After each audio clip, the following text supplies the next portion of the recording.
తెలంగాణలో ఎలక్షన్స్ జరుగుతున్నాయా? జరుగుతున్నాయి. ఇంటి ముందరకు వచ్చి ఎవరైనా ఓటేయాలని అడిగితే అది వార్డు మెంబర్ నుంచి మొదలుకొని ఎంపీటీసీ, జెడ్పీటీసీ అన్ని పదవులలో అందరూ ఓట్లు వచ్చి అడుగుతారు మనం. అవును కదా? ఏ పార్టీ వ్యక్తి అయినా సరే అన్ని పార్టీలను మనం గౌరవించాలి.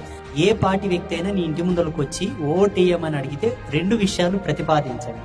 మా కన్నం పెట్టకపోయినా పర్వాలేదు, మా కష్టం మేము తిని చస్తాం, మా కడుపుకు మీరు అడ్డం పుట్టలేదు, మీ అధికారికంగా మేము అడ్డం పుట్టలేదు, రాజ్యాంగం ప్రకారంగా అధికార ప్రతినిధిని ఎన్నుకోవడం మా ధర్మం కాబట్టి ఎన్నుకుంటాం.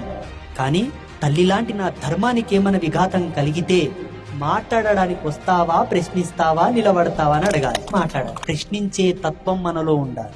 ఓటు బానిసత్వం కాదు. నా ధర్మంని కాపాడడానికి ఉంటే నా పాల్యోలు, నా దాయాదులు, నా అన్నదమ్ములు, నా అక్క చెల్లెళ్ళు, నా బంధుమిత్రుడు ఎక్కడ వరకు ఉంటే అక్కడ వరకు వాళ్ళకు ఫోన్లు చేసి కాళ్ళు మొక్కి మరీ ఓటేపిస్తా అని చెప్పాలి. ఈ రెండిటికి నిలబడతా అంటే ఓటేస్తా.